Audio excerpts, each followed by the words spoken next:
Good morning and welcome to the Return Homestead. My name is Mike and my wife Marty and I homestead 50 acres in southeastern Kentucky. Today we're back in our 2001 Fleetwood mobile home. We're doing a complete remodel and today we're going to take a look at framing out windows. We're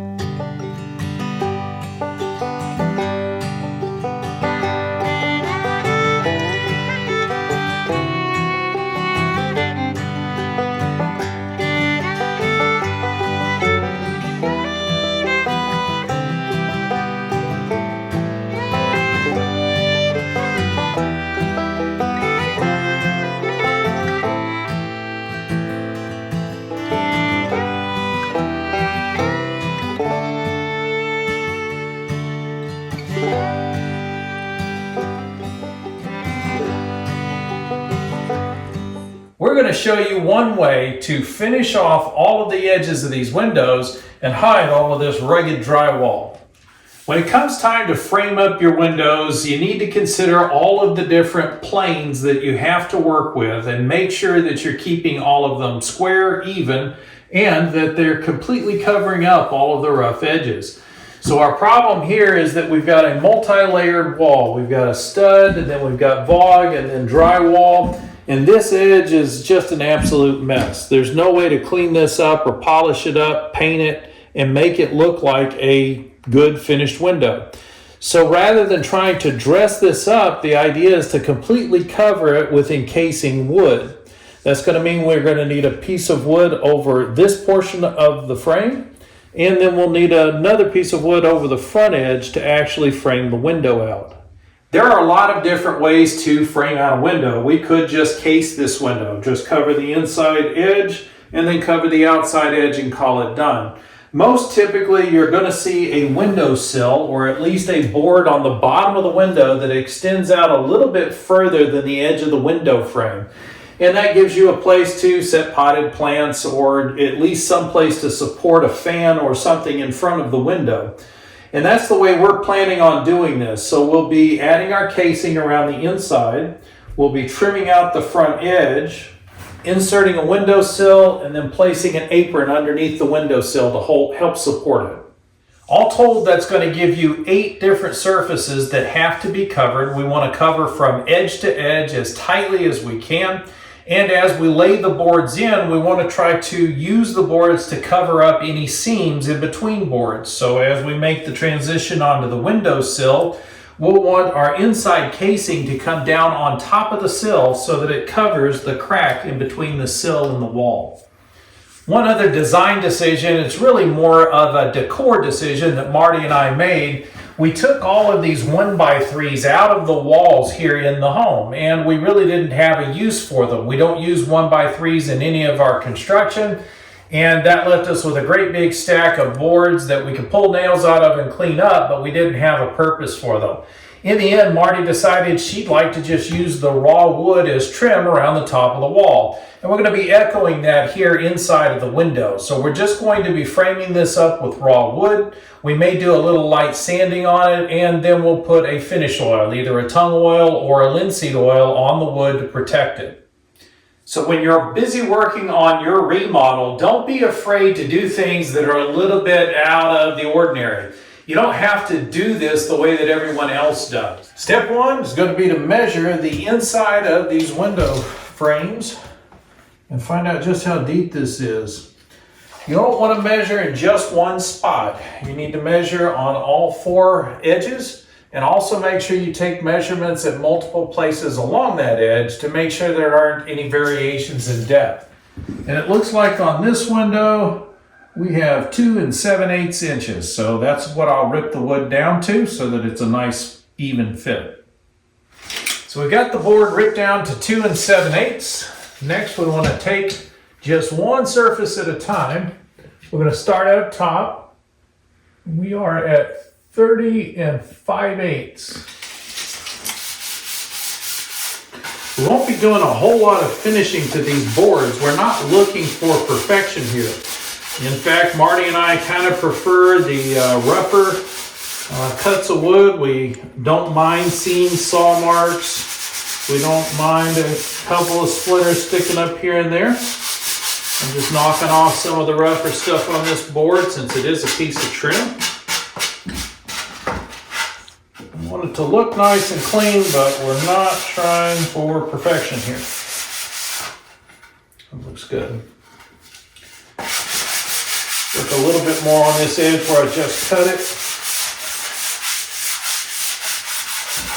And again, just try to knock the rough stuff off. Find the prettiest side down. 6 1/2 dozen, baby. I like the knots to show, so yeah.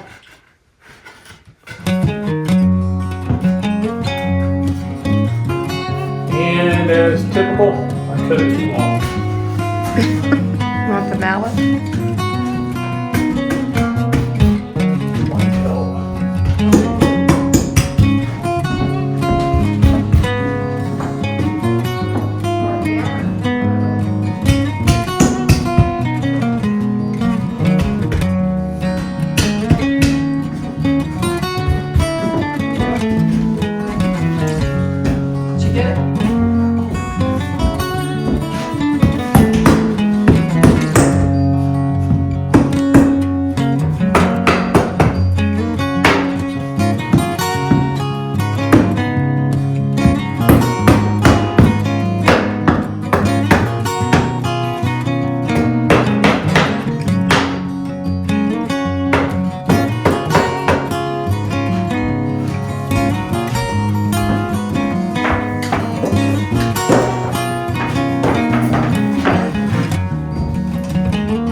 You don't need a whole lot of nails up top. You're going to have side supports, so there will be support on both sides, so that's going to hold this top up. Just a couple of quick nails to make sure nothing shifts while we're putting the rest of the boards up. One thing I want to make sure of is that this lip of drywall is not sticking up higher than the wood. Since the windowsill is going to rest on the wood, any ridges in this drywall where it's higher are going to lift up on that portion of the windowsill and we won't be able to get it level. So trim this off. It doesn't have to be perfectly straight or flush. It just needs to not be taller than the wood. That takes care of the high spots. So now, let's talk about the measurements on this. So the first measurement we want to take is the length of the inside of the windowsill. And this is the same as the top measurement in this case. Always measure both top and bottom. Don't count on that measurement being consistent. But we are 30 5/8, actually 30 1/2 fat. So we want a 1/16 over 30 1/2. Now, once we have the windowsill up there, this will get trimmed off to the edge, and we want the windowsill to stick out at least 1 inch past the end of the trim. So we need to include the width of this board and add an extra inch on the outside for the trim. So when the sill goes up here, the trim's going to sit right down on top of the sill, and we want the windowsill to stick out at least 1 inch past the edge of the trim. So as we're taking the measurements for the total length of our windowsill, we want to get our trim in place, remembering that 3/4 of an inch of that trim is going to be taken up by the trim that's going here. And so it's just this distance that we want to measure to add to the length of our windowsill plus 1 inch on each side. So once we put the windowsill on, we'll case the inside of the window, and then we'll be able to put our trim on the outside. But that means that trim's only going to stick out from this inside edge of the case to this outside edge. Hold on. So the inside casing will come flush with this wall here. This will go on the outside, and I'm going to want to keep, I don't know if you can get that on camera, about 1/4 of an inch inset. So we end up with That's a nice touch. a profile like this. Yeah, I like that. Okay, and then the windowsill will extend beyond this piece here 1 inch. So Got it it. gives it a nice craftsman look or farmhouse. But Plus, also adds some interest with the profile. it does. I like that. You guys are going to like the way this finishes up. It's going to look nice. So the way you typically would case a window would be to have these two flush. What Marty's asking me to do is leave her 1/4 of an inch profile of that inside case. And what that does is just creates a little bit of interest around the edge. So it's going to outline the outside edge of the window. And we just need to take that into consideration when I'm cutting the windowsill. So when you're designing these window casings and you're building your windowsill, you may be limited by the material. We were in this case. This is actually 30.5 inches from side to side, plus we've added 2 3/4 inches on each side, so we've got an extra 5.5 inches of board, but that put us over 36 inches. That was 36.5 inches, and our board was exactly 6 feet long. So instead of ending up having to go back to Lowe's and buy another board, we simply reduced the length of our windowsill by 1/4 inch on each side. So we only get 3/4 of an inch extension beyond the edge of the trim, but at least we get both windowsills out of a single board. All that's left to do to turn this board into a windowsill is to remove this material here so that the board can slide up into the window frame. So this is going to be 2 3/4 inches in from the end of the board, and our window framing is 2 7/8 inches out from this back edge. So we'll just take those measurements, mark this square, and we'll cut these sections out.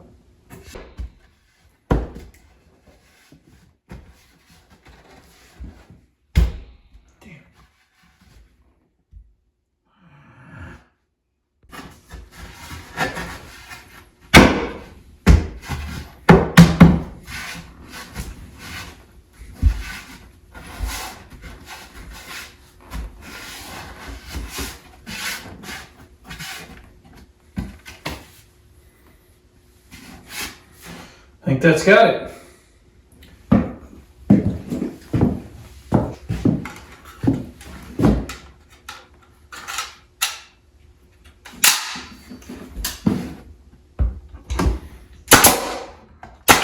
So with our windowsill nailed in place and our top piece of casing in place, all we need to do now is insert the casing on the insides of the windows. So on this side we need to be 51.5 inches.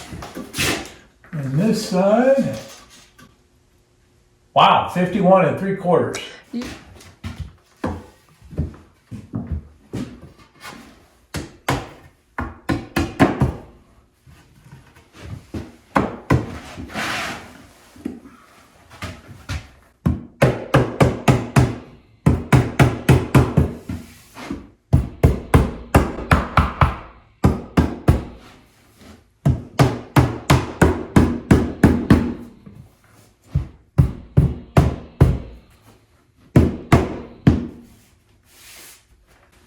Nice fit.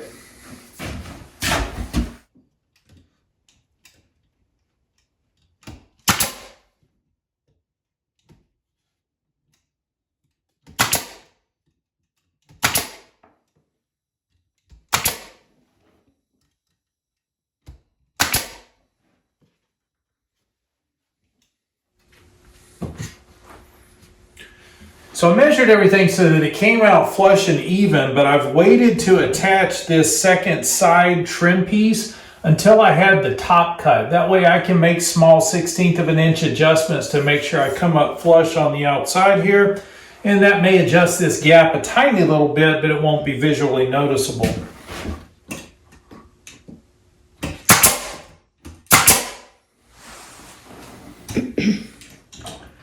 So we cut the apron for underneath the windowsill, same length as the top piece of trim.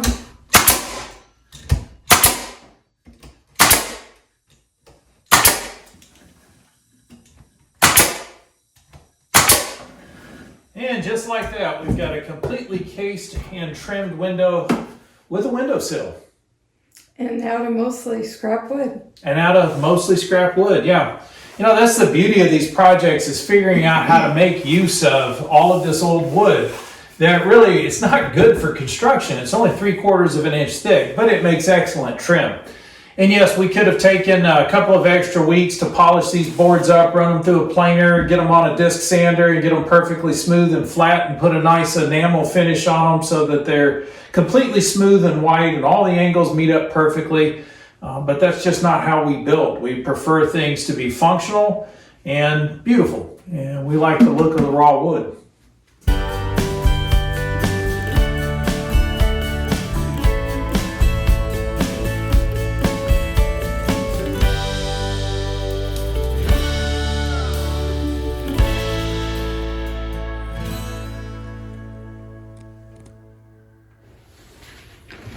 And we're ready to move on to the other window. This window does need a little bit more modification. This gap here between the window and the framing is more than 3/4 of an inch. It's almost 1/8 of an inch over. So we are going to have to fur this out, meaning we're going to have to add some thickness to this framing. So this framing needs to be 1/8 of an inch thicker than it is currently before we put up any of the casing. We have some really thin paneling that have been used before for this same purpose, and we're just going to nail it back up into place. And it did take a good portion of the day to get all of this done, but we've got these windows completely cased and totally trimmed up. We've got a nice window sill on the front of the window, so we've got places for Marty to put things like violets or other plants that she wants to grow on the windowsill. And we really like just this natural wood. So when you look at a project like this and you see all of these different pieces, parts that come together, you may look at the window and think, I have absolutely no idea how I'm going to frame this up and trim it out so that it looks nice. It does take a little time to get yourself to think through some of the pieces, parts, and how they fit together. But if you'll take the time and do it just one piece at a time. So first, the top portion of the case, then you want to put on your windowsill. You put in the two sides to your case, then we're going to put trim around the outside edges and then one underneath to form the apron for the windowsill. Not really that many parts. If you take them one at a time, this is a really simple project. You can take the time to sand all this wood out, get it all nice and perfectly straight and even, and then paint it up with a nice high gloss white paint, or you could stain it and put a finish on it and spend weeks out in the barn doing so. Marty and I just prefer the simple wood look. We like the look of the wood. We like the way it ages over time. We don't mind seeing the nail holes. We don't mind seeing the saw marks. To us, it speaks to the craftsmanship and the effort that went into building it. So we enjoy just having the nice wood. It goes really good with this paint color, so I think we're just going to leave it. We'll get some either tung oil or linseed oil on the wood to give it a little bit of protection. But that's exactly the color we want. This is exactly the look that Marty was going for. We appreciate you guys joining us on the Return Homestead today. If you haven't subscribed to the channel, please take a moment to do so right now. If you don't mind, hit that thumbs up while you got the window open. That'll let the algorithm know you enjoyed the video, and they'll share it out with more people. We'll see you next time.